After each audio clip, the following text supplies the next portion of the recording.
Zahid Bey 93-cü il haqqında xeyli danışdı, xeyli ithamlar irəli sürdü. Əgər onlar bu söhbətdə qalacaqsa, mənim o məsələlərlə bağlı bəzi deyəcəklərim var. Zahid bəyin o barədə mətbuatda çıxışını gördüm. Hətta mənə də hesab eləyir ki, məni Heydər Əliyev xilas eləyib. Mən gedib Heydər Əliyevə təşəkkür eləməliyəm bu hadisəyə görə. Bu yaxşı bir siyasi davranış nümunəsi olar. Və bilirsiniz, bilmirəm, özü də cavan olub bu vaxtlar, ancaq indiki gənclər var ki, ümumiyyətlə o dövr barədə məlumatsızdılar.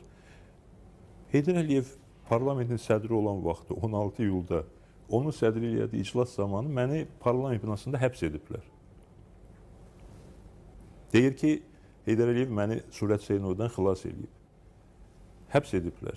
1-2 gün Bakı Baş Polis İdarəsində saxladıqdan sonra məni və bir neçə nəfər başqa məhbusu helikopterlə Bakıdan Gəncəyə köçürüblər. Gəncə təcridxanasına yerləşdiriblər bizi.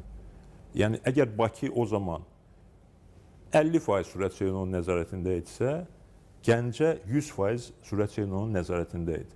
Ola bilər ki, Surət Hüseynov anladı ki, bu nə oyun qurulur, ona görə də bizə qarşı heç bir fiziki təzyiq olmadı, işgəncə olmadı.